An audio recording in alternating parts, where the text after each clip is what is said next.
রকম একটি family card আপনাদের কাছে পৌঁছে দিতে চাই মা বোনদের কাছে। কৃষক ভাইদের জন্য আমরা একটি কৃষক কার্ড দিতে চাই সকল।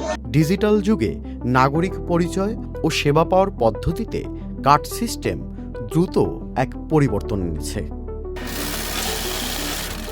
যেখানে একসময় কাগজপত্রই ছিল প্রধান ভরসা, সেখানে এখন স্মার্ট কার্ড বা ডিজিটাল পরিচয়পত্র এবং বায়োমেট্রিক পরিচয় দৈনন্দিন জীবনের অপরিহার্য এক অংশ হয়ে উঠেছে।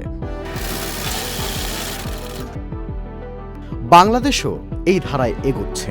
তবে প্রশ্ন হচ্ছে, বাংলাদেশ কোথায় দাঁড়িয়ে আর পাশের দেশ ভারত কোথায়, কিংবা উন্নত দেশ হিসেবে যুক্তরাষ্ট্রের কার্ড পদ্ধতি কেমন?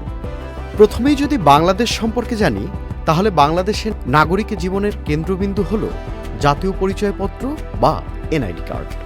এটি শুধু ভোটার আইডি নয়, বরং ব্যাংক, সিম, পাসপোর্ট, চাকুরি সব ক্ষেত্রেই অপরিহার্য। এর পাশাপাশিও রয়েছে ড্রাইভিং লাইসেন্স, শিক্ষার্থী ও office ID card, ATM, financial সেবা কার্ড, এছাড়াও বিশুদ্ধ পানির কার্ড, বিদ্যুতের কার্ড, গ্যাসের কার্ড সহ নানা ধরনের ব্র্যান্ড বা প্রতিষ্ঠান ভিত্তিক সুবিধা কার্ড তো রয়েছে।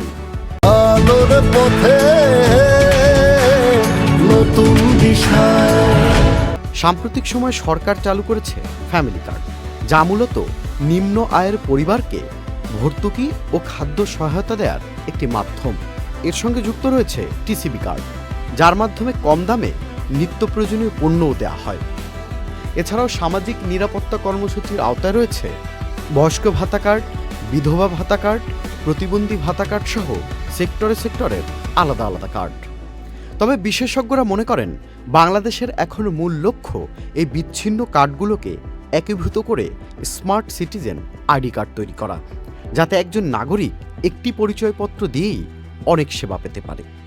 পাশের দেশ ভারত হচ্ছে একক ডিজিটাল পরিচয়ের শক্তিশালী উদাহরণ। ভারতের কার্ড ব্যবস্থার সবচেয়ে পরিবর্তন এনেছে unique identification authority of India পরিচালিত আধার কার্ডের মাধ্যমে।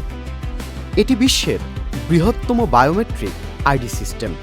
আধার কার্ডের বৈশিষ্ট্য মূলত ফিঙ্গারপ্রিন্ট ও আইরিশ স্ক্যান, 12 সংখ্যার ইউনিক আইডি, ব্যাংক, মোবাইল, সরকারি ভর্তুকি সহ অনেক কিছুর সঙ্গে যুক্ত। ভারতে আরও রয়েছে প্যান কার্ড, যেটি ট্যাক্সের জন্য, রেশন কার্ড রয়েছে, যেটি খাদ্য সহায়তার জন্য, আরও রয়েছে ভোটার আইডি। ভারত মূলত এক দেশ এক পরিচয় নীতির দিকে অনেকটাই এগিয়ে গেছে। আধার কার্ড প্রায় এখন সব সরকারি ও বেসরকারি সেবার কেন্দ্রে রয়েছে।